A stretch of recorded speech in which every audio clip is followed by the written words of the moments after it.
আমি তো বাইক চালাইবার পারি। ভাই এইবার একটু বুঝান না, আপনারাও তো কোনো না কোনো স্বপ্ন দেখছেন। নিজের স্বপ্ন তো কাছ থেকে দেখলে তো চালাইবার মন চাইবই। আপনিই কন। ও কি বুঝাইবো?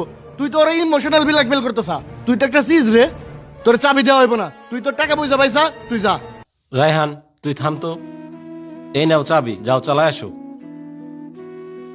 এই তুই কারে চাবি দিতেছিস? এত দামের হুন্ডা যদি একটা ক্ষতি করে ফেলায়, চিনস না জানোস না, সবাই চাবি দিয়ে দেস। ওর চিনস তুই? রায়হান থাম তো এবার। স্বপ্ন দেখার অধিকার তো সবারই আছে, আর বাইক তো প্রত্যেকটা ছেলের একটা ইমোশন। একসময় আমারও স্বপ্ন আছিল যে এরকম একটা বাইক কিনো। যখন আমার এই বাইক আসিল না, তখন এই স্বপ্নের বাইক নিয়ে যখন আমার সামনে দেখেও যাইতো, তখন মনে মনে চিন্তা করতাম, ইস যদি এই বাইকটা আমি একটু চালাইতে পারতাম। আল্লাহর রহমতে আমি আমার স্বপ্নটা পূরণ করতে পারছি, কারণ আমার একটা ভালো ফ্যামিলি ব্যাকগ্রাউন্ড আছে, আমি নিজে একটা ভালো পজিশনে আছি। এর লিগে আমার স্বপ্ন পূরণ করা সহজ হয়েছে। কিন্তু সবার ক্ষেত্রে স্বপ্ন পূরণ করাটা এত সহজ হয় না। এই ছেলেটা কখনো বাইক কিনতে পারবে কিনা এটা আল্লাহ ভালো জানে। আমি যদি আমার বাইকটা ওরে চালাইতে দিয়ে ওর স্বপ্নটা একটু পূরণ করতে পারি, এইটাই আমার জন্য অনেক বড় পাওয়া। ভাই নাও, তুমি বাইকটা চালায় আসো।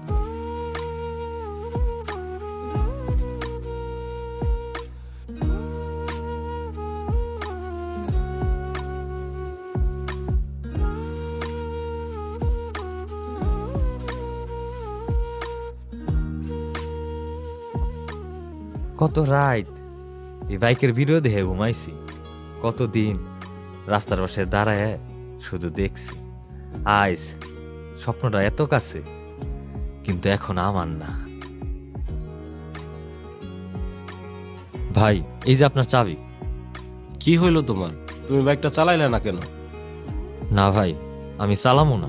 তুমি ভয় পাইতেছো? চালাও, সমস্যা নাই, তুমি খালি একটা টান দাও। না ভাই, ভয় না। আজকে যদি আমি এই বাইকটা চালাই, হয়তো আমার মনটা একটু শান্ত হইব, কিন্তু আমার স্বপ্ন পূরণের খোদাটা কইমে যাইব। আমি ভাই আমার নিজের বাইক কিনাই চালাম। এই বাইক চালানোর জন্য পাগল হয়ে গেছাও, এখন দিছে, এখন আবার বড় বড় কথা হইতেছাও। ভাই এই বাইকটার উপর বসার পরে আমি বুঝে গেছি, আমি এই বাইকটা চালায় খালি আমার স্বপ্নটা শুয়ে পারুম, কিন্তু নিজের করতে পারুম না। নিজের করতে ঘাম লাগে, অনেক পরিশ্রম লাগে। বাহ, তুমি তো শুধু স্বপ্ন দেখতে জানো না, স্বপ্নকে মূল্য দিতেও জানো। হ ভাই, গরিব মানুষ এত বড় স্বপ্ন দেখছি, মূল্যায়ন তো দিতেই হইব। আর ভাই আপনাকে অনেক ধন্যবাদ, আপনাকে এত দামি বাইকের চাবিটা আমার হাতে দিছেন। আমি আবার স্বপ্নটা এত কাছ থেকে দেখতে পারছি, আমি তাতেই অনেক খুশি ভাই। ইনশাল্লাহ আল্লাহ তোমার জন্য ভালো কিছুই রাখছে, আর তোমার জন্য দোয়া রইলো তুমি যেন তোমার সব স্বপ্নগুলো পূরণ করতে পারো, আর এই বাইকটাও যেন কিনতে পারো। হ ভাই, আমি একদিন এই বাইক কিনুই, আর যখন আমি এই বাইক কিনুম আপনাকে রাস্তায় হইলে আমি কিন্তু হর্ন দিব।